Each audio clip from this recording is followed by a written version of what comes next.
Hello there, Tommy. We are the Beatles. I am now all of them reincarnated as one. Actually, not all of them are dead, are they? No. Which one's still alive? Paul McCartney's still alive? I think so. Ah, that makes sense. Right? Is George still alive? I don't think Ringo's alive. Yeah, he's alive. Ringo? No. Paul McCartney? Yeah. Well, yeah, I feel like that would have been a big deal. Yeah, Paul McCartney, definitely. Because there's only a couple left. Here you go. Which Beatles are alive? Oh, but is Paul McCartney alive? Is it the Paul clone? McCartney and Ringo Starr Are the only ones alive? Mm-hmm. Okay. But again, is it the real Paul McCartney? Yeah, I was like, isn't there that thing that Paul McCartney was replaced by someone? He was replaced by a clone. Who's the other one? Avril Lavigne. Avril Lavigne is another one of those conspiracies. Yeah. And that Taylor Swift is the daughter of the high priestess of the Satan. Yeah. She is the Antichrist. She's Damien. The Church of Satan. Yeah. Wow. Fucking. The Satanic Church. Yeah. If you haven't ever seen that, it's pretty wild. It's fucking funny. It's pretty wild. Like, that woman looks a lot like Taylor Swift, or Taylor Swift looks a lot like that woman. It's pretty crazy. Rosemary's Baby. Hey, same year. Yeah. We'll get there. All right then. Tommy. You really got to, after this, you got to stop. I'm only doing it for the open. Okay. This is Tommy. This is Jacob. Oh, they're going to do it as, this is Tommy and Jacob's Tommy and mixtape. Jacob's mixtape. It sounds like Yogi Bear.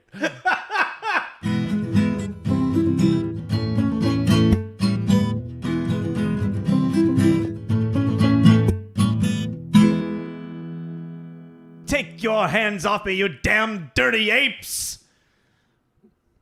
It's such an iconic line that I don't think I quoted correctly. I got like the second half right. I know that. I like it's a madhouse better. Just the... it's a madhouse! Yeah, just the... No! It's just really... It's really over the top. Oh, so over the top. I mean, it's yeah. Yeah, it's okay. It's at that time. Yeah. So welcome back, everyone. This is Hello. TJ's Mixtape. I'm Tommy. That's Jacob. I'm a person. This is our podcast. We are a movie review podcast, so we talk about movies and sometimes other stuff. But we go over the history of them, who was involved in creating them, who started them, kind of a little synopsis and theme, and overall rating by the end, an arbitrary one, but we do it just to kind of give it a point. Thank you for listening, and welcome back if you have listened before. Do you think what if we just like 1 week we don't bring up any like that we're a movie podcast, but we just like do like a zoologist episode. We just talk about animals, like that's what we've been doing the entire time. That's a lot of homework. I'm not confident enough on any of my knowledge about a specific What if we just animal. make up animals? Sorry, guys. Yeah. So we talk about movies though, because we're not intelligent enough for other stuff. barely pulling this together. So coming up in May, if you were unaware, is next week from this release. Yes, is the fourth installment. Yeah. Of the Planet of the Apes reboot series called Kingdom of the Planet of the Apes. So we thought it'd be fun to go back and do what started it all. Where it all began! Of 1968's Planet of the Apes. Yes. So the original. The OG. Which... How did you feel about it? It was... And I said it specifically that way. How did you feel about it? It was one of those, it was interesting to watch in a cinephile standpoint to see how it was made. I don't think it's very good. For its time, it's very, very good. And that's really hard to do because this movie's, 50-something years old at this point? 68, yeah. So it's like... It's 56 years old. Oh, shit, yeah. Or 57. No, 56, yeah. Yeah, well, yeah. So this is a 50-year-old movie, so that's something to keep in mind. Very different. But if you're unaware... Yeah. Go ahead. Sorry. No, you go. I was just going to say, if you're unaware of what Planet of the Apes is, by something, a big thing, constantly referenced, it's in Futurama, it's in everything. But a group of astronauts crash land on a planet controlled by racist orangutans.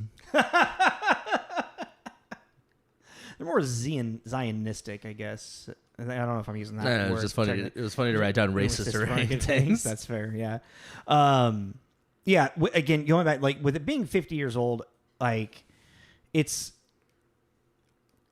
there isn't really a shift in cinema to not be kind of like over the top like this until like the mid 70s, early 70s, mid 70s. So like this is still very much in a very classic, like the tail end of a classical Hollywood style of movie. Yeah, and it's like I also want to not preface, but kind of follow everything I said with the fact that I'm not hating on it because it's old, because there are older movies that I do like. Mm-hmm. It's more of even, and we'll get more into that, there are even points that I'm just like, as a film, I just didn't think it was a properly executed blank. You know what I mean? It's not just because, it's old, you know? Well, I'm curious to, like, for those points to come up, because I'm just going to be a counterbalance on you. Okay. And be like, well, it's because we'll figure it out. We'll see. Because you might actually have very accurate, Wow, thanks. We don't know yet. Big dum-dum. But yeah, no, it's this era too. It's just with the film quality and sound and everything. I like that. It's that whole... To me, is that the argument about vinyl records kind of thing. Yeah, well, there's it's also grittiness like to everything that I really enjoy. I mean, that's what you liked about The Omen as well, Yeah, and I think it's also like growing up on like the original Indiana Jones and Star Wars and stuff. There is this nostalgic, for that kind of window you're talking about. It's interesting, is like especially like in these more like because I mean these are like even 20 years. This is like 20 years even before Indiana Jones. The sound, like the music of these movies, are very much more a driving force and a lot more over the top and dramatic. Yeah, like The Omen. Yeah. Yeah, the music for The Omen was lit. Yeah, the music for this is actually like for its sci-fi thing is really, really cool as well. That's not going to be on camera, just so you know. I don't know. No. I just found him in my pocket. Oh, okay. Your little green dude. I get bored at the supermarket and you can make little people out of the ties. Tommy's been sitting on his couch for too long. My foot's still broken. It takes only like 4 of these things. You make these little guys. Only 4? And it was this weird thing. It was a childhood memory unlocked. Sorry. Oh, okay. I used to do this when I was a kid. And cool. It was just, I looked at him and it just, this thing reignited. And I was like, oh, yeah. You make these little. Anyways, sorry. Okay. Yeah. I'll put my toy over there. Yeah. I mean, so yeah, like soundtrack, for these movies. I mean, it's interesting. We've been talking about soundtrack for the last couple of movies. Yeah. Just by kind of accident, we picked a couple of movies. I mean, other than like Seeking a Friend, like The Road, and then this and The Omen. I guess not last. Yeah, it's been around. Anywho. Yeah. Well, so this came out, like we said, in 1968. It was the 3rd top grossing movie of the year. Yeah. So like it was a commercial success and regarded as one of the best movies that came out that year. Yeah. But I found it kind of interesting that it had its premiere in February 8th. And then it wasn't like theatrically released until April 3rd, which that might just be like a thing that they I mean, it's almost like it was like a film festival release and then it was out later. It just seems interesting that there's probably a history to more movies of that being a thing in the 60s, maybe, but my cinema history knowledge is not that depth. Yeah.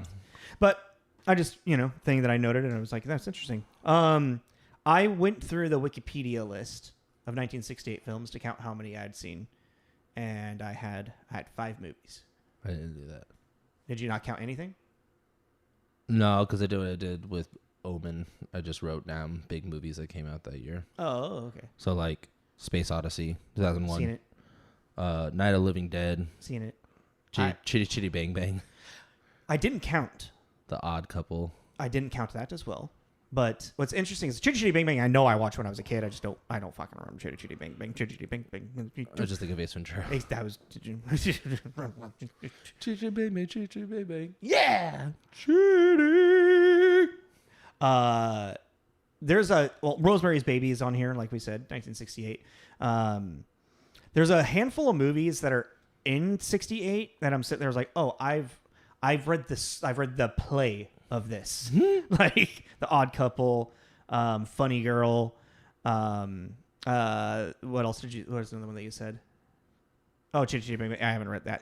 Yeah. It's just it was interesting, like to see, like if I was to count like ones that I know like the story of, it would have been upwards to like 10, but I've only seen 5 movies. Well, now that I'm thinking about it too, this and 2001 coming out the same year is kind of crazy. Yeah, fuck these flies, dude. Became big sci-fi. Oh yeah, like pop culture. Mm-hmm.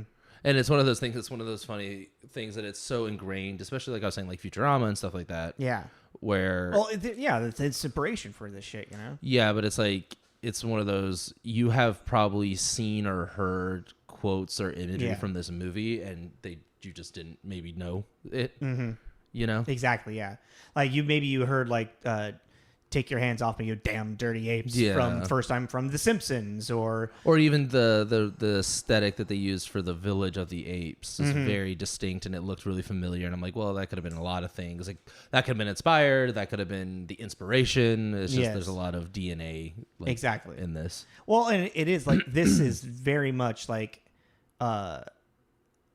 it's this movie inspired a lot. Yeah. Well, I mean, it made a huge franchise too. Yeah, exactly. Yeah. I mean, what 5 in the first 60s and 70s? It was this Planet, Beneath, Escape, Conquest, and Battle. Yeah, 5. And altogether there are 12. Yeah, so Planet, Beneath, Escape, Conquest, Battle, and then then the remake, and now then the remakes or reboots. The remake 10 and the movies, reboot. and then there was a TV series. There were comic books. And I want to say there was an animation as well. Holy guacamole. Yeah. Big. It got everywhere. Yeah. So speaking of that, it all started with some French dude named Pierre Boulle. Published in 1963. La Planète des Singes. I have no idea. I'm not even going to but he is also so Pierre Boulle. He was a secret agent. Yeah, no, I saw that. I was like, what the fuck? During World War II. Yeah, World War II. Working with the Indochina allies. After the occupation of France. Yeah, like has 1943. Crazy fucking history, and then pretty much like retired to France, and then just started writing about his life. Yeah, and just became a writer. And his other big one is Bridge on the River Kwai, and and that won 7 Oscars in 1957. Yeah. So, well, then I also thought a fun little tidbit about that is that he also got the Oscar for Best Adapted Screenplay, even though he didn't. Pierre did? Yeah, originally. But even though not speaking any English and not writing it at all, because the 2 writers of that were blacklisted as members as a. Oh, is it for Bridge? Yeah. Yeah, and we'll get to that because one of the writers on this is, I mean, the main writer is one of those. Yeah. That wrote The Bridge of Kwai. Well, let's go into director first, and then we'll get into other. Because actually, I think Wilson is definitely going to be fun to talk about. Franklin J. Schaffner is our... Schaefer. Schaefer? I thought it was Schaffner. I didn't see an N in there. Did I just add an N? No, there's an N. Schaffner. Oh, I wrote it wrong. Okay. That's good enough for when I do my stuff later. Schaffner, who passed away in 1989, American film, television, and stage director. Yep. The only ones that I really knew were Patton, Papillon, and The Boys from Brazil. Names that I have heard, but I had to look up what each of those things were about. Mm-hmm. The main one that I put down was Patton, because that's one he won the Oscar for, which is also, that's a biopic on General Patton, which was was he was general. Tank general. And the 3rd Infantry on the beach of Normandy. And who was obsessed with reincarnation. Was he? Mm-hmm. Oh, that's crazy. So I don't really know much about... I'm related to him. Get the fuck out of here. Somehow. I don't remember how. That's the story. I don't know. Don't quote me on that. You never know. But yeah, that's... I'm related to Stanley Kubrick. Just make shit up. That's why I got at a younger age got weirdly obsessed with them a little bit. Okay, fair. But yeah, like his thing was apparently he was really into reincarnation, and during Europe he had these moments apparently where he was like, I've been here. And the Roman Legion kind of thing, you know. When I was Caesar. Yeah, you know, like some kind of like shit like that, I guess. I don't know. So he's a kook. What? You don't know. I don't know. I wonder if they cover that in the biopic. Or if it's just about him being like a hero in World War II. How could you not? That'd be so fun. I don't know. Could you just like they're like, well, he was a little bit freaky and weird, but like let's just make sure he's the hero.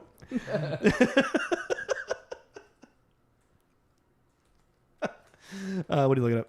I was just making a tab for when we start talking about stuff. I make tabs for myself of stuff to look up later, just for my own morbid curiosity. If you do remember, yeah, it's fair. a way to make me remember. All right, well, so yeah, that's our director, and he did have like a little bit of influence in kind of the rewrite of the script and whatnot. But so going into writers, first one I'm just gonna say because his script didn't get produced. It's Rod Serling. Oh, the creator of Twilight Zone. Yeah, which I thought was really. I was like, when I saw written and Rod Serling, I was like, how do I fucking not know this? Mm-hmm. And it's like, oh, because if this was like Rod Serling's like thing, a lot of people would be like, since his original script, but his twist, the end, was his idea because that's not how the book ends. Mm-hmm. And it's actually interesting, just kind of like how this was produced, and this will lead into Michael Wilson, is so a producer, Arthur Jacobs, I think his name was, he bought the film rights to this story before the book was even published. And then they like hired some people to write it, and then it turned into Rod Serling writing the screenplay, and it was too expensive what he wanted because he was adapting it like very accurately from the book. Mm-hmm. Where in the book, the ape society is very much like what a 1968 human civilization looked like. Okay. Like the apes it was 100% just like, boom, flipped. Like they were very highly, at the time for their technology. They're advanced. Yeah, much more technologically advanced than what they show in the movie. And so then they hired Michael Wilson, who had been blacklisted already, and to do this, and they just kind of like he just made the apes a little bit more non-technologically advanced, but still the intelligence of everything is still there. Mm-hmm. But yeah, Michael Wilson also wrote a writer for Lawrence of Arabia. And an uncredited credit for It's a Wonderful Life. And then also, like we were talking about with Pierre Boulle, bridge on the River Kwai. He was blacklisted in 1954, and I just find I find the whole like commune to get better dead than red movement like thing, like the McCarthyism of the 1950s is still so fascinating to me. And how much it influenced the film industry and how much it was politicians realizing how much that the films inspire and can influence a public. Yeah, and taking control. I don't really think it's like that anymore. I think the internet the internet has definitely shifted, and now the internet's the the thing. It's the TikTok. It's funny. We were talking about it a while ago when we did Diner, about how this period of time is just really wild because 50s. Well, because he's even starting back to like World War I, going, in the grand scheme of things, kind of immediately into World War II. Are you talking about like history of film in general for this? Sorry, go. Just what was going on socially. Socially, yeah, okay. And then you get into the World War II, that comes to a tail end. Then we start getting into, Cold War. Then we, get into Vietnam and the social rights movement, and it's just this time period. There's just a lot of upheaval, I guess is the word. I mean, that is a word you can use. It's not the right one. It's not what I'm going for, but you know what I mean. Yeah. So it's just kind of crazy to see also in this era what was coming out. Turmoil. That's a good one. Turmoil. Conflict. I like the turmoil. There's still a better word in there somewhere, but yeah, sure. Because also it's like turmoil in the sense of war, and then also in personal on your soil. Yeah. I'm not saying just here in America. I'm saying Civil War. That's I can't. I really want to see. I really want to see that too. Yeah, I just think it's very interesting to look at movies and look back on what's going on. Just because I kind of like with this whole thing too, the blacklisted thing. You're like, man, they were just finding them. They were finding these communists everywhere. Well, they're everywhere. Yeah, I mean, do you know how people would like get named and then get blacklisted? Like sometimes someone would be under the microscope of being possibly one, and they would just throw someone else to throw them off their scent. Yeah, exactly. It was just it was a witch hunt. Exactly. Yeah, 100% witch hunt. Yeah. That's what the fucking Salem witch trials is a metaphor for McCarthyism.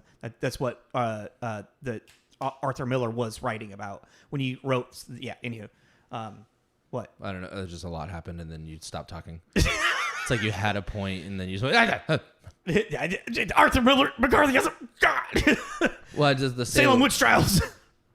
But yeah, so even like to the point where even if you were in like your friend, kind of like in Fallout, the series, that they're going to meetings for communism and I love it. And if you, let's say like, I'd be like, hey man, I'm meeting up with some friends tonight. Do you want to just like come and like chat with some people? And you're like, yeah, sure. And then you get there and then you're like, oh, this is a fucking communist meeting. And I'm like, oh yeah, I didn't tell you that. Then you're like, well, I want to get out of here. I don't believe in this stuff. Then since you were seen there, even though you're like, no, I don't want to be here. And you left, since you were seen there, if anybody names you in the eyes of McCarthyism back then, you are now a communist. Like, there's no defense for you. You were at a meeting. You are now a communist. Well, no, but even if you're sitting at a bar having a conversation about politics and someone overhears it. Yeah. It was it's called the Red Scare for a reason. Yeah, exactly. Yeah. And it's kind of a wild, it's pretty wild. It's extreme. Yeah. And it's kind of fascist. Yeah.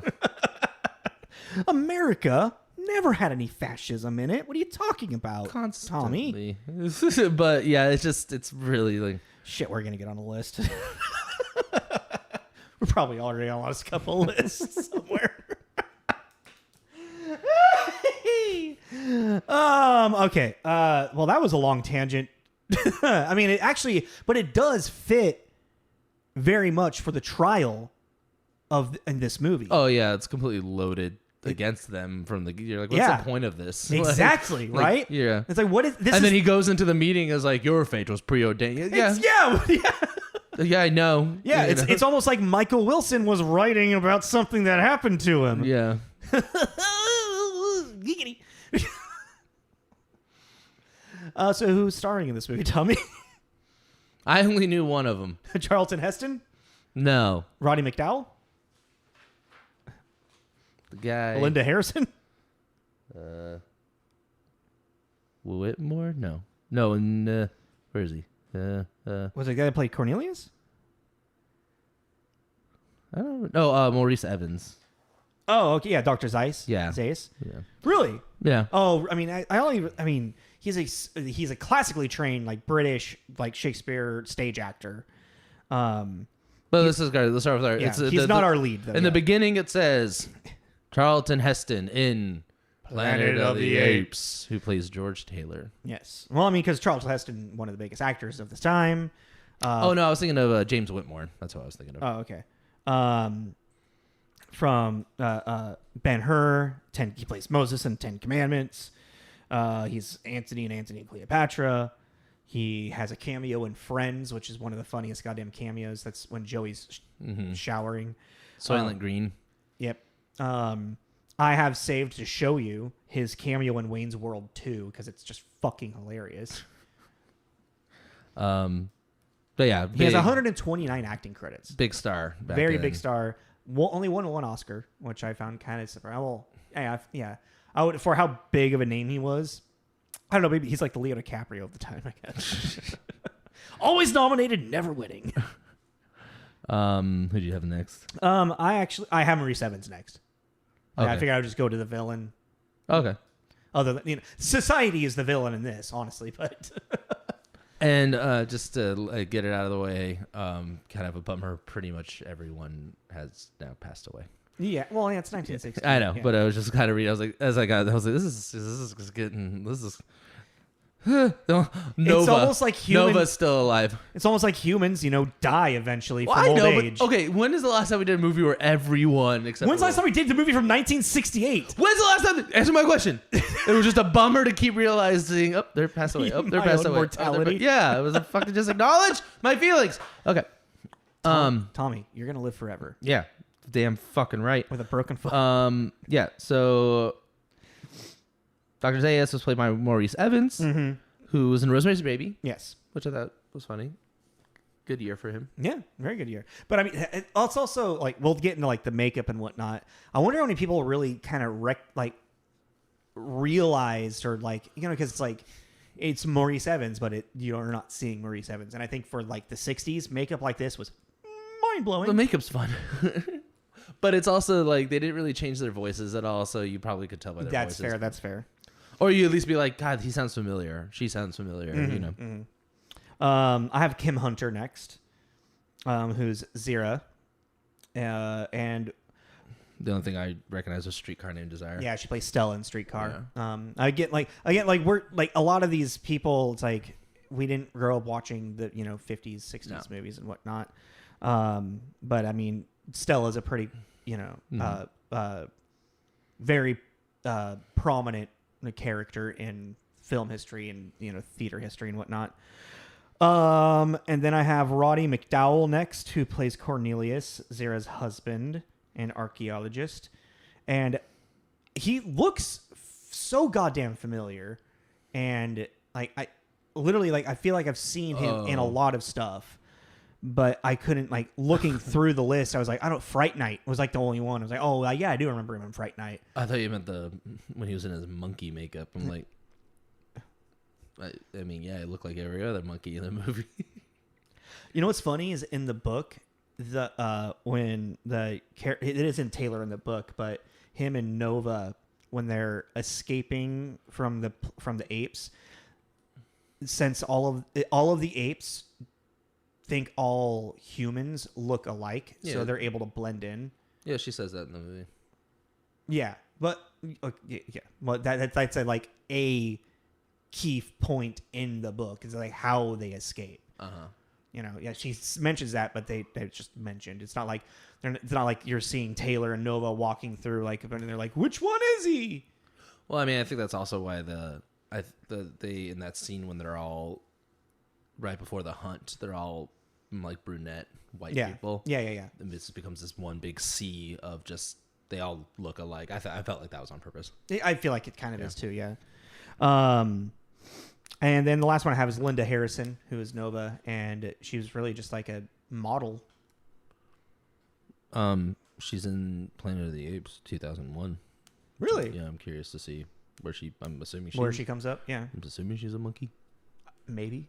Yeah. Or maybe she's like one of the older humans. She's pretty. Very, very pretty. I can't wait to talk about that whole thing. In 2001. No, just Nova. Oh, I mean, it's just like very clearly just a female to be put there for a guy, pretty much. Well, yeah, it's like it starts off that way, which makes sense in the sense that these are animals and there's a primal instinct. Well, they're trying to make them breed like we do to animals, and then Taylor's just like, she's mine. Yeah, and he just kind of goes with it. So you're like at first, okay. Anyways, I have some quotes from fucking Taylor. Also, like Taylor sounds like Zap Brannigan from Futurama. Half the time. Velour. She was gonna be our. Would you like? Wait. Would you like the rest of the champagne? Actually, it's pronounced champagne. Oh God, no! I think that's my favorite Zap moment. But hold on, like this from this movie, She was going to be our new Eve with our hot and eager help. That's where I started going. All right. Let's get into reviews, and then we'll talk more about the movie. I actually do want to wrap this up because I want to talk about the movie. Yeah. So it's IMDb score is an 8.0, and then its tomato meter is an 87, and its audience score is an 88. So generally high praised movie for good reason, like for its time. You know, it's one of those. Is like kind of like watching an old Alfred Hitchcock films. Like you got to remember when it was made, the limitations they had, what the filming techniques were at the time. Well, that's the thing. Yeah, and I totally agree with you. But that's even what I was saying earlier about the old thing. I have no problem with the visuals of it. Yeah, it's really the writing that I'm like. But even then, that's the writing for that time. Yeah, no. You know, writing has evolved in the last 50 years. Yeah, you know, and so has the patriarchy. So that was a weird way to say it, but you know, I should have said, and so has feminism. Rosen and been like, we won't say this stuff anymore. Why is it always about the patriarchy? So on the critic reviews on Metacritic, this has a score of 79 out of 100, which comes to generally favorable. Interesting. Okay. 11 positive, 2 mixed, and 1 negative. And a lot of these, being the time and everything, there is no online review. You'd have to go and find the newspaper and go to the library, and I'm not going to go use that thing. I don't even know what it's called. I always wanted to because I've used one. They're cool. They look like fun. Though. Yeah. All right, so 100 out of 100 in a variety. Planet of the Apes is an amazing film, a political, sociological allegory cast in the mold of futuristic science fiction. It is an intriguing blend of chilling satire, a sometimes ludicrous juxtaposition of human and ape mores, optimism, and pessimism. Mm-hmm. Yep, that's very much. That's kind of what I wrote. Only with bigger words.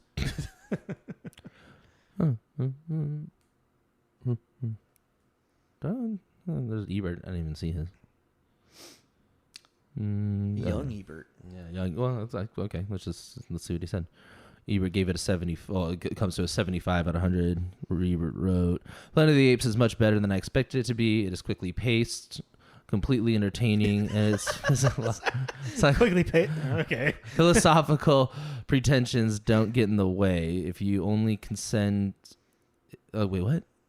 If you only conceded to see an action thriller on rare occasions, concede this time. You have nothing to lower your brow. You have nothing to lower but your brow." You liked it. Mixed, I got 60 out of 100. The Guardian, a promising idea, and yet ultimately too cute. It is a one-to-one allegory, and this much of the film spent exploring this is not very rewarding vein.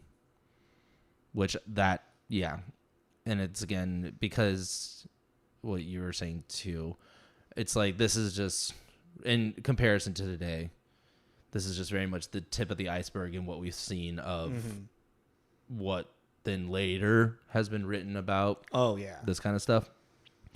I mean, there's also a sense of like how much can audiences or the general public really digest of the complexities of all of this as well at a time where people are scared to even talk about it because of the Red Scare, you know? Mm-hmm. And then this one's interesting. So the one negative I want to also point out was written in 2011. Ooh. That was the only negative. And I don't even know. I've never seen that. I don't know how it ended up on a critic named Pat Graham at Chicago Reader gave it a 30 out of 100. Dismal SF. Dismal SF deep think that gave birth to an equally dismal string of sequels and TV spin-offs. I don't even feel like that's discreditable if they're like dismal AF as F or wait, did they like censor as fuck or I think it's dismal science fiction deep think. That's what I thought. Oh, I thought you were trying to say dismal AF like as no fuck. Dismal SF. SF. Okay. Well, even still. Deep think.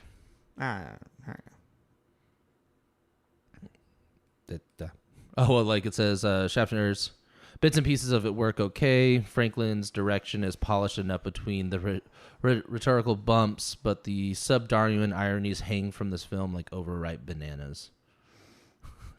You had to throw a banana joke in there. Hey. Because you're monkeys. Well, they're not monkeys. They're great apes, but whatever.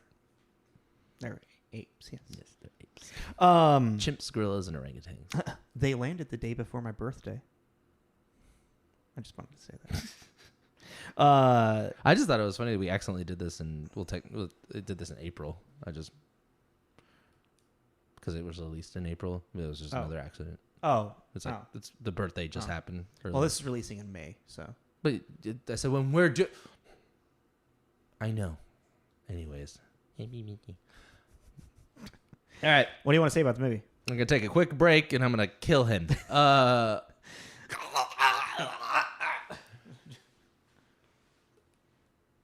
I'll say my stuff real quick. Yeah. Okay, you start. So, as what was said, like my thoughts. My quick thing was like, okay, yeah, this movie is a commentary of our social construct of science versus religion. It's a really big part of it. What? It's just, we'll get into it. It's just that the science versus religion thing. Yeah. It's just like someone smoking pot outside. And then continuing to that, it's also how those in power hide the truth to control the populace.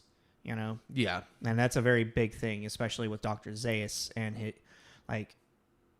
as Cornelius is discovering this stuff, he's then banned, and like all of his like explorations is forbidden in the forbidden zone. Well, this movie ends on like a really big bummer, kind of suddenly for everyone involved. Oh, how it's also a warning to the human race. Well, but even with Cornelius and like her, like he's like, yeah, okay, they'll be fine. The second he's at an earshot, he's like, you're fucked. Yeah. Oh, yeah, right. It's like, okay. Yeah, you're gonna go on trial for hearsay now, like, and we're gonna hang you. Like, wait, but you said you weren't gonna do that. Well, I fucking lied. Yeah, I lied. I'm a liar. Didn't you hear me back there? I've been hiding the truth. Yeah. So, I think also kind of with my thing is that, you know, Taylor's kind of this scoundrel, pessimistic character. Presented in a very optimistic way. But he's just really unlikable. And that's a weird thing to say, but it's like I've seen pessimistic. What's interesting about you say that is I feel like that character is very likable in 1968. He is what men aspire to be. Charlton Heston. He is like this idea of like this is a man from 1968. Well, like, I guess, but I mean, I don't know. I wasn't around in 1968, but it's like, but that character, and even okay, fine, even if that was the case, it's just that character alone, because there's like even when they first. So, all right, let's to kind of give the thing. Yeah. So we meet our character, our Taylor. Who also, I'm confused. Captain's log. Is he a scientist of any sort? Because he doesn't give off a scientist vibe, and he's a fucking astronaut. You think he needs to have some kind of... Did they just find a guy off the street and go, you look good smoking cigars? You're a captain. They kind of go across a little bit of their titles at some point. I mean... He's the captain. Obviously, he's the leader. But like when it comes... What? Yeah, He's yeah. Yeah, but it's like, you know, because there's even that, like, the whole thing where he's like, she's writing notes, and instead of just looking at her and being like, you know, like, give that to me and I'll write, you know? He's like, I'm going to take it from you. Fucking give it to me. And you're like, you can hear them. You can speak English. They can speak English. You can hear that these are scientists. Yeah. What can you use against scientists? Their curiosity. So give them something to be curious about. He's an astronaut. He's a pilot. He's an aggressive pilot. He piloted them, and then since he's the man, he's the leader. Because he's Charlton Heston with his big fucking jaw, dude. He's like, I don't know what's going on with his fucking like mouth opening, but the way that he just talks and just. He reminds me of someone. Oh, he has that fucking dude from what's his name from Game of Thrones that's super in love with Khaleesi. It's like her protector, that older guy. Oh yeah. He kind of looked. That's that. I can vibe. see that. Yeah, That's that vibe. Batman from Teen Titans or Titans. Probably one of the worst Batman ever. 100%. And nothing against him. That was a weird fucking thing. There's a badly written Bruce Wayne. Yeah. Badly written Bruce Wayne. And that whole thing, that the dream. Hit the dream. Anyways. Side tangent. Charlton Heston. Oh, so he's the captain of this space vessel that they are going somewhere. And since he's saying something philosophical about time and humans and they suck and we suck and maybe we'll be better when we land for what we find a better civilized human society. In this entire monologue, I've never once really said what the mission is, but we are in space.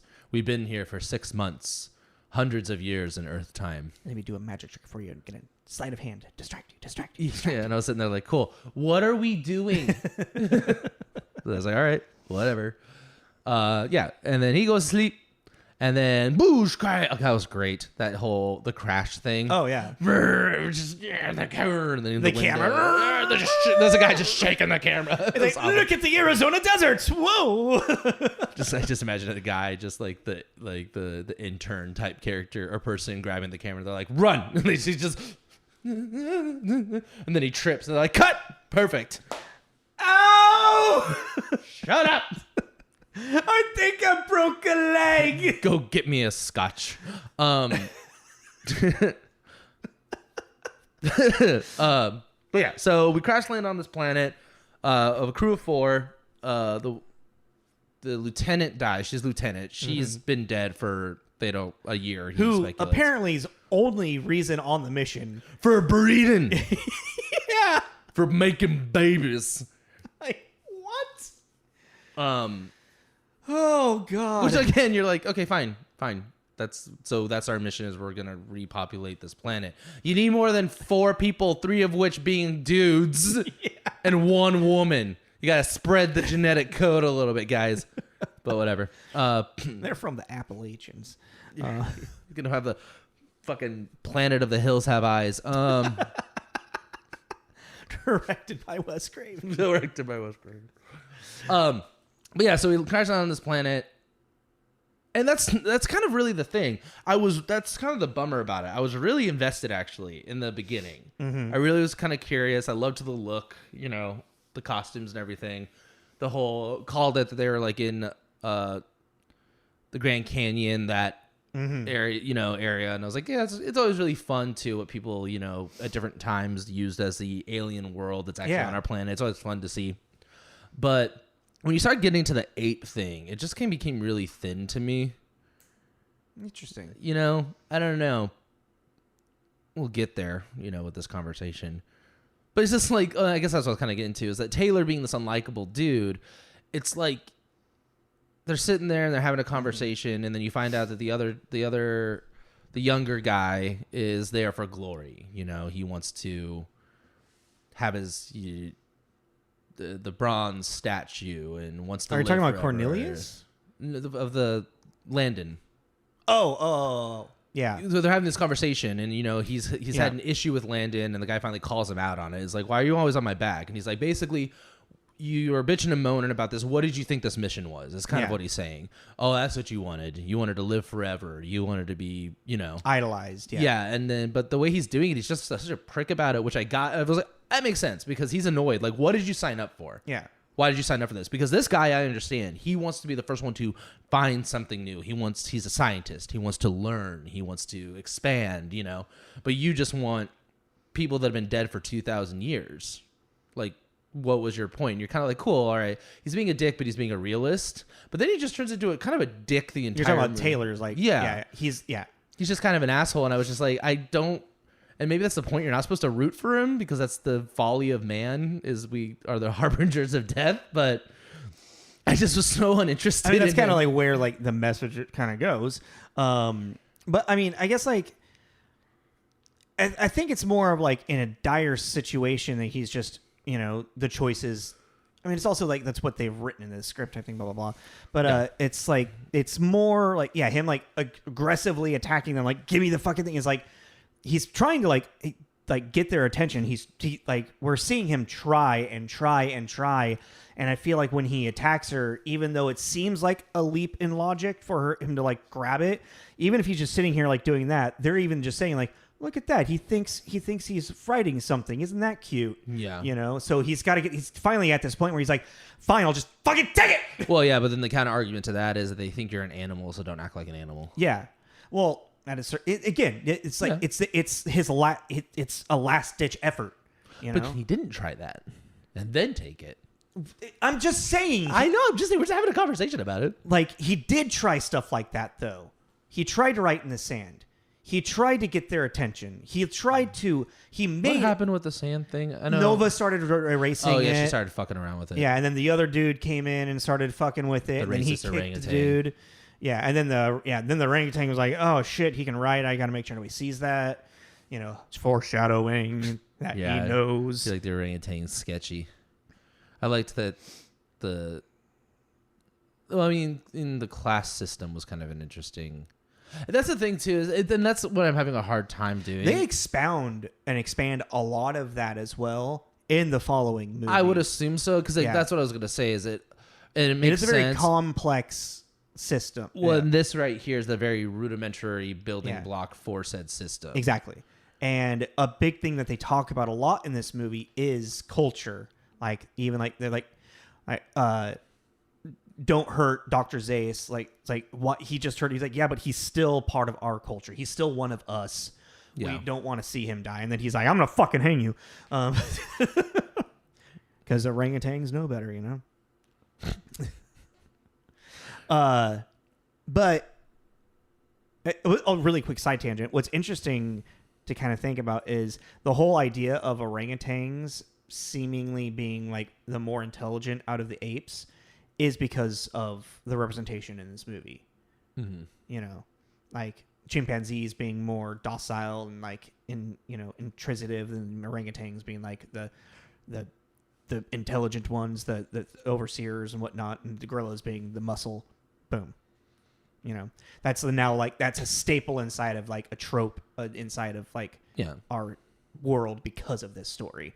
I derailed myself. Well, but even if you just look at him from like a physiological standpoint, you know, kind of you make sense. Gorillas, chimps, and then orangutans are always kind of sitting there observing, and you know, they're very loungy and kind of like they look like they're scheming. I want to walk like you, or they're doing that. Or they're doing that.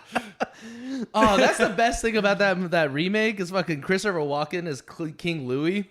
I've never seen it actually. What? Yeah, he plays Christopher Walken plays King Louis, and he sings the song too. And I would love to. I want to hear Christopher Walken do that song. Him doing that song, you know, it's just like it's fucking. As soon as I heard him speaking, Mogwai or not Mogwai, what's his name? Mowgli. Hey, Mowgli, you're a human. I want to be one too. You know, it's really cool. That's my favorite thing about that movie. So yeah, going back. I mean, the thing is like, what really outdates this movie is the perception of women in a big way. You know, the just one like Hunter, the female lieutenant, that was when he's like, she was gonna be our new Eve. Mm-hmm. And hot and eager, like the way that he said it's like, new Eve with our hot and eager help. Yeah, like, and then even just like his immediate possession over Nova in general as well. That's what I was saying, where it's like, it makes sense for the apes to do this because they're animals, and it's like, if you want to get offended about it, it's like, well, then, but we do that too. They do a sense of I mean, for the time, it is a big sense of him finding companionship, but it's very one-sided, like in our lens now, in our perspective. But in 1968, it's very much like it's a different perspective. You know? I mean, you can even say he's talking to Nova, who doesn't talk, by the way. He's talking at Nova. These other humans on the planet are very basic humans. They have the intelligence of a chimpanzee. Yeah, they're so they don't communicate. Well, but anyways, my point I'm getting at. So yeah, she doesn't talk, but even then when he's having this talking at her about love, do you even love that whole thing. I just thought it was funny because of the fact of he's talking about how basically all he ever had on Earth was meaningless sex. He made he made a lot of love, but was there ever love? Mm-hmm. Yeah, and it's like Zap Brannigan again. Yeah, so you not picked, but you decided to get the feels for the one woman you met that can't talk. Yeah, right. I see what you're doing. Isn't that the ideal mate? She just does whatever you say. He kidnaps her, and she doesn't talk back. Like yeah, and it's like again, it's the time frame, but even that whole thing when he's like, she wants to go back to her village, and he's like, "No, you're coming with me." And she's like, "Okay," It's just kind of like because it just feels like, and again, you have to be careful, like in the sense of the time period and everything, but even just that's the writing thing is like that could have been some kind of growth for him. Yeah, but that's the growth that's not happening for this movie and in that time period. Yeah. Well, that's like, and that's, I still just didn't like it. I mean, yeah, I know. I don't like it either.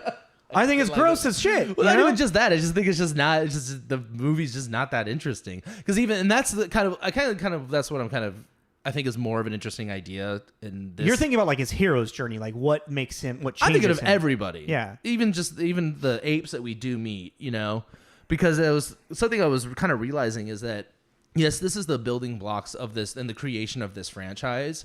But when you think about, I'm very curious now about the 2001 one and looking back at that. But even more recently, what I have watched a few times is this new reboot series. Dawn. Isn't and they fucking nailed it. Oh, fuck yeah. No, it is so good. It's just like, it is so good. It's like everything that this tried movie to be. Was, not tried to be, was for its time. Like, be honest. I can't.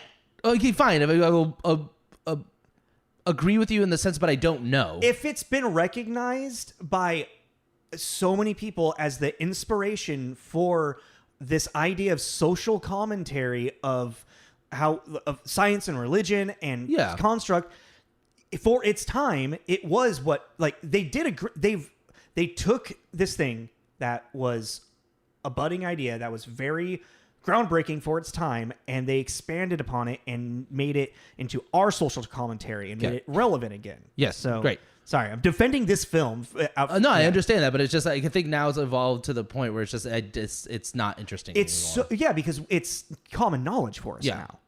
Yeah. But for 1968, and I'm not able to turn off my brain on that because it's just like, this is one of those movies that actually, to me, going back, its age shows so much that I just don't find it interesting. Fair.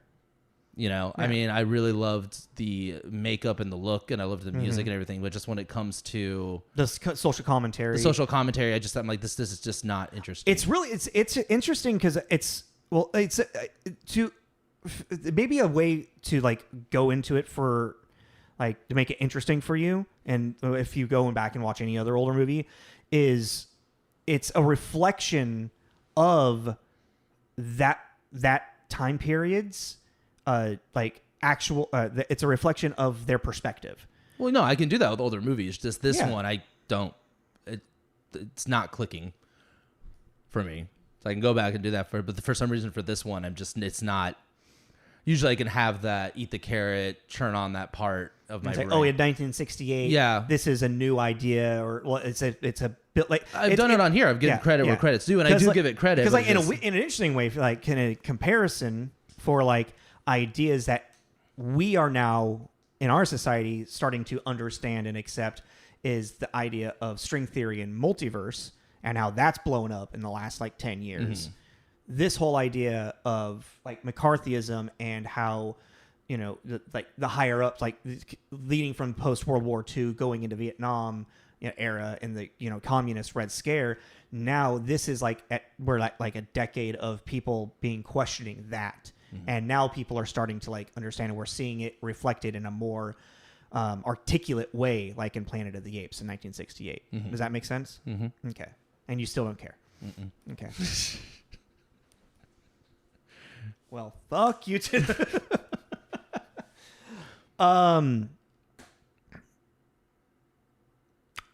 I mean, so how did you feel about the makeup though for 1968? Because I actually I think it's pretty impressive. It's really impressive How they're allowed, obviously the articulation of the mouths is wonky, but how they were able to keep the emotion with the eyes. The expression of the eyes was really cool. Yeah. Well, and then even, making it so they could kind of wiggle their nose to kind of make it look like they were sniffing. And, controlling their nostrils. And it was probably I was just thinking from a film thing, it was probably to make it so... They could breathe?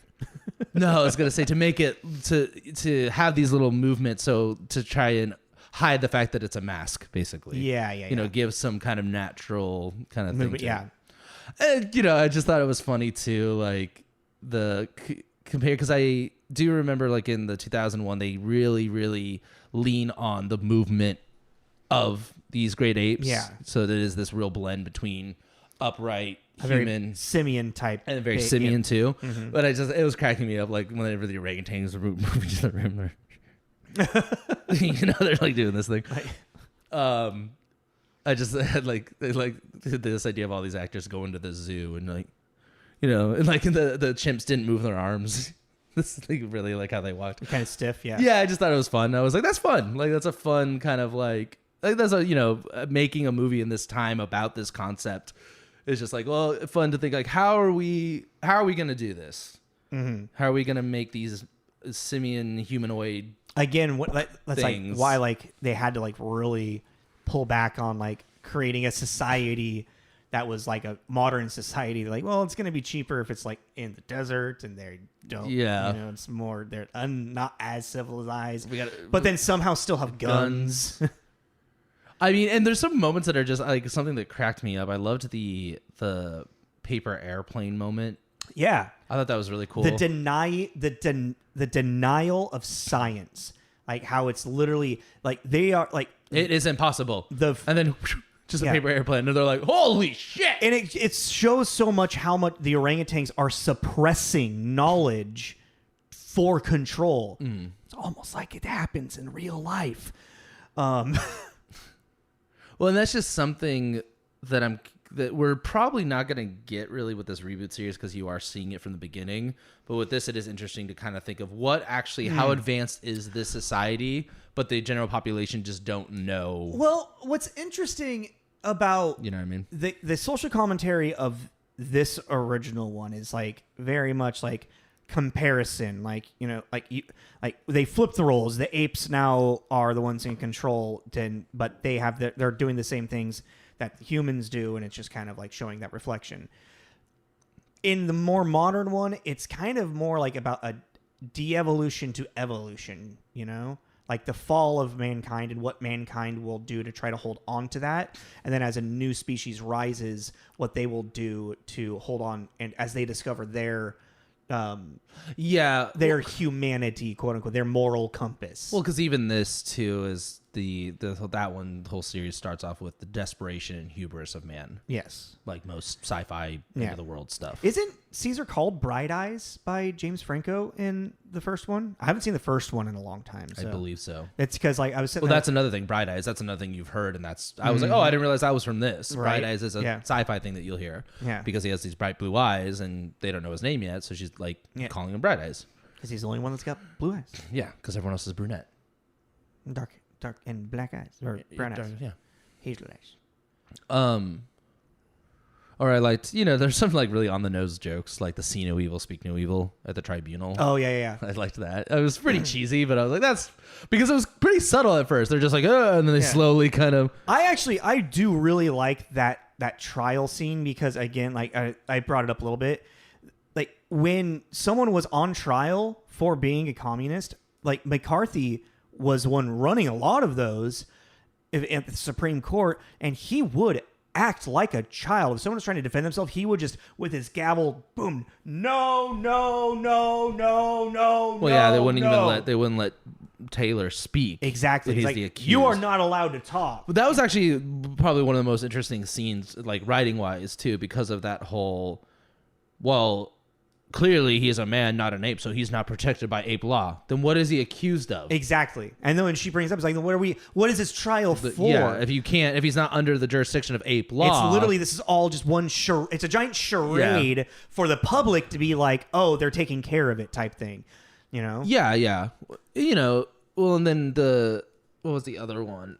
Oh, like that whole conversation he has after the tribunal was interesting. And I guess now that I'm thinking about it, there was these moments with our leader, our protector of the faith guy, orangutan, Who is also the science dude. that's also The science. church and state. Hey. Which But- also Heston challenges that as well. It was like I was sitting there and I was just kind of getting aggravated because there's just these moments where he just kind of towards the end just kind of went with it. And then, lo and behold, he was lying the whole time. Mm-hmm. And I was like, why is he just going with it? Oh, he's been lying the whole time. And then, but I'm like, okay, but then why didn't any of you get any kind of backup on that? Like a little collateral, you know what I mean? So that's kind of what I meant by the writing thing. That's fair, especially towards the end of it, a lot. Yeah. And it's also all of a sudden that he's getting attacked again, and then he's not getting attacked. And And it's, it's like, man, this guy's getting captured a lot. Or is he really good at escaping? Hey. Because the dude was getting, the dude ran into nets. Well, they also have humans don't have the intelligence to really understand escape. No, I meant Taylor specifically. Yeah. But then so they have these rudimentary cages. And True. stuff. Yeah. So but they're not going to work on someone that's an astronaut. Yeah. Really, sheer force really works. We're at just a little over an hour. Let's get ready to wrap this up. I do my last thing that I really want to bring up is the twist ending, which is the actual. That's apparently maybe not the only one, but that's the main thing that Rod Serling added to the script from the book. That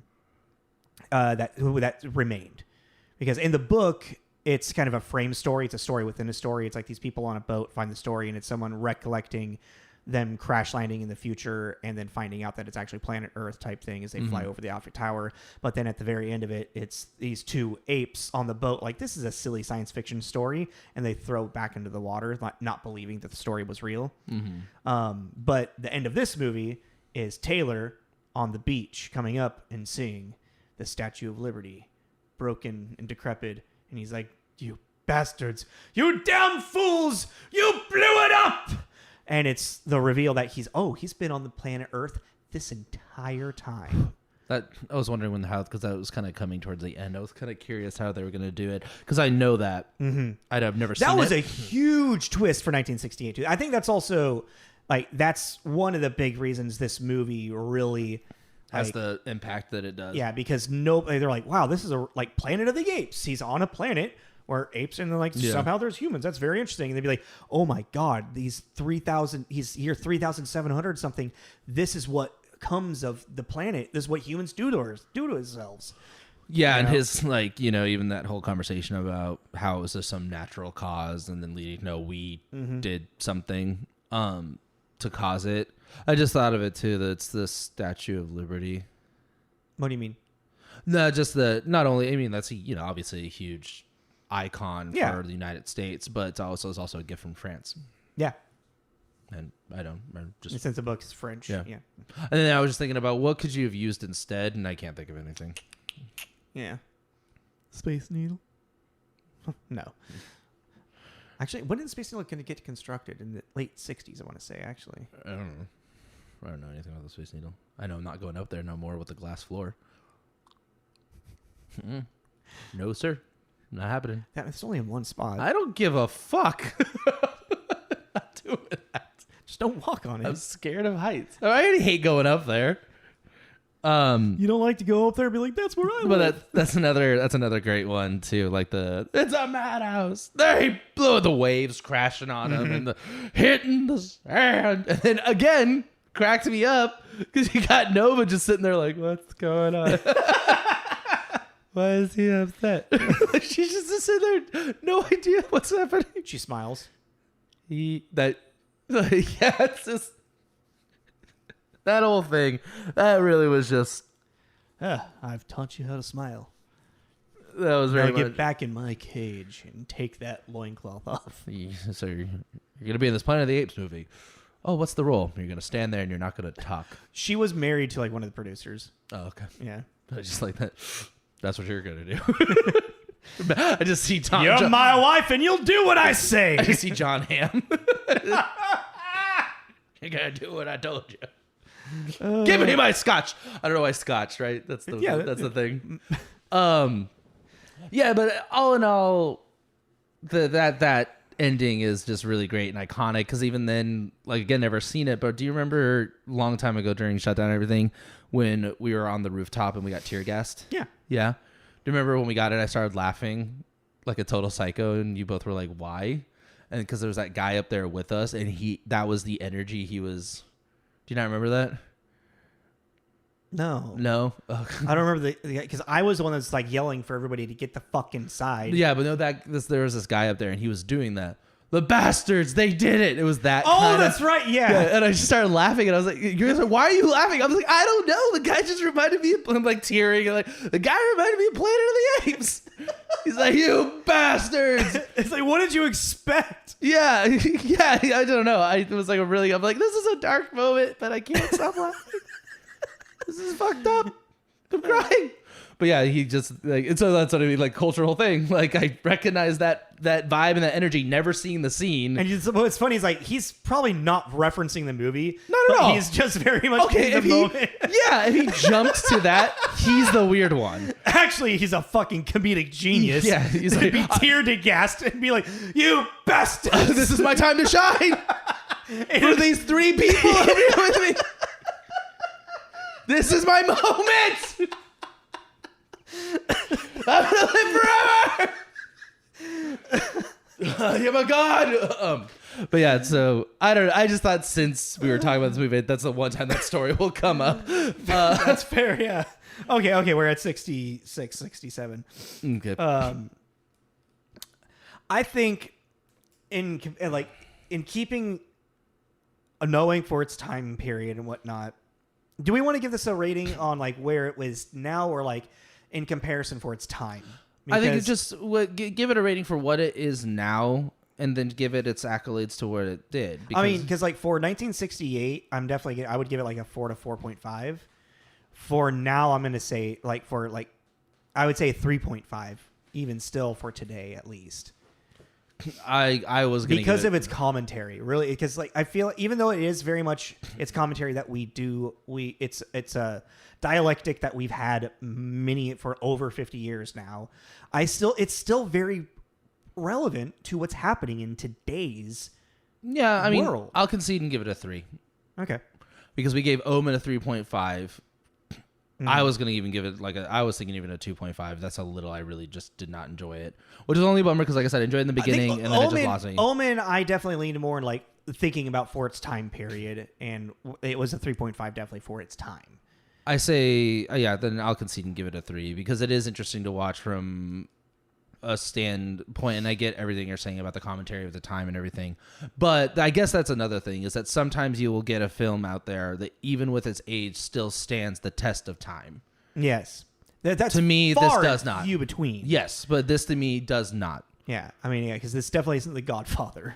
Well, because and also in the fact it's kind of hard to find anything in the 60s that really has stood the test of time. But like this is the building blocks for this. Yes, but it has been now more fine-tuned, and there have been examples that have really nailed it. Yeah, and kind of like what I was saying, like not in thematic wise, but in kind of just like impressive wise. It's kind of like when Planet of the Apes came out in 68, people were just as like blown away and impressed as if like when Everything Everywhere All at Once came out, last couple of years. It was like, holy shit, this is such a cool, interesting new concept. Yeah, it's so deep with this and this and this. And also, since we're doing this and we have this on like recording, we do the notes and everything. It's going to be kind of interesting to go back and look at these ones that we did even then and see, well, did it? Does it stand up? And that's just the thing, especially. And I think the fact that there's this new reboot and everything coming back that really, in my opinion, really did nail the evolution of this. Yes. Yeah. So if you compare the two, what it became, it's like, okay, this is something that actually with age and special effects and better makeup and everything, you really could flush out the story like that. Yeah. The third one is fucking incredible. The War of the Planet of the Apes. Yeah. That one just has such a fun twist. Yeah, you know, so yeah. I think with the comparison, it's like, yeah, the age really shows on this one. So I'll concede and give it a 3. 3 out of 5 because it is good, and it's one of those, if you're a science fiction fan and you've never seen it, it's one of those you kind of do to you should yeah just to be like, yeah, I've seen it, and then you can make your own decision. Yeah, make your own opinions on it. You like it, I don't, that's fine. Yeah, you know, so yeah, we'll give it a 3 out of 5. Cool. Well, what are we doing next week? doing Planet of the Apes. We're doing 2001's Planet of the Apes. I'm really excited because we've done a lot of reboot stuff, but we've never really done the source material and then looked at the remake. Well, now that we have that reboot, because the remake is going to be interesting to see the evolution. And from watching this one, I'm really curious why that 2001 one was so ripped apart. Same, and again, I've never seen it. I've clips, obviously. And I know the twist of the end of the Tim Burton one as well. Yeah. So again, so I am kind of curious. So we're just switching roles, more or less. Yeah. Yes, because I remember it, and I remember even now sitting there going, I don't remember it being that bad. Yeah. I mean, I haven't seen it in 15 years or whatever now, but 2001, so 23 years. Huh? It came out in 2001. Well, yeah, but you haven't seen it in 15 years. I haven't watched it. See, yeah. But so I don't remember it being that bad. Yeah. But who knows? Maybe we're holy shit. Is that going to be a Batman Forever moment? Yeah, for you? you know, but I didn't love it, but I remember being it's fucking Planet of the Apes. What do you want from it? A lot of people wanted a lot because you're remaking it in 2001. Yeah. You're remaking one of the most iconic sci-fi movies of all time. That's when doing the homework on this. I'm maybe we'll get it now. What was wrong? But I didn't like this one, so maybe I'll really what are you talking about? That was a huge upgrade to me. I don't know. We'll find out next week. Wait. Remember when he kissed the monkey? Forgot. Yeah, adding to his creepy quotient. Doctor, I would like to kiss you goodbye. But you're so ugly. He's so ugly. It's funny when he shaves. I don't know. It made you look less intelligent. I really liked Cornelius. Yeah. I liked him a lot. There's a lot of tongue-in-cheek humor in this movie that is very much it's to flip how the society's cultures view humans, and I've never met an ape I didn't like or shit like that. But yeah, so we'll let you go now. So yeah, we're giving Planet of the Apes 1968 3 out of 5. Yeah. Follow us on Instagram and Facebook. You'll see all of our promos on there to let you know what's coming up. On all those promos is our Linktree link, or just on our profile. Click that, and it will show you where you can find us on Spotify, YouTube, Apple, so on and so forth. Spreaker, everything. If you think I'm a total moron for not liking this, go ahead and put it in the comments. I kind of feel like I'm going to piss off a sci-fi nerd. Make fun of him. He's sensitive about his eye. You're not. I'm just saying something. Am I? I wonder if Davi's going to be you just don't get it. I'm maybe I don't get it. I don't seem to get it. David's going to be he's so disinterested, probably in the middle about this movie. All right. Anyways. So thank you for listening. This is Tommy. This is Jacob. This is Tommy. Tommy and Jacob's Fuck you. Brought it back full circle.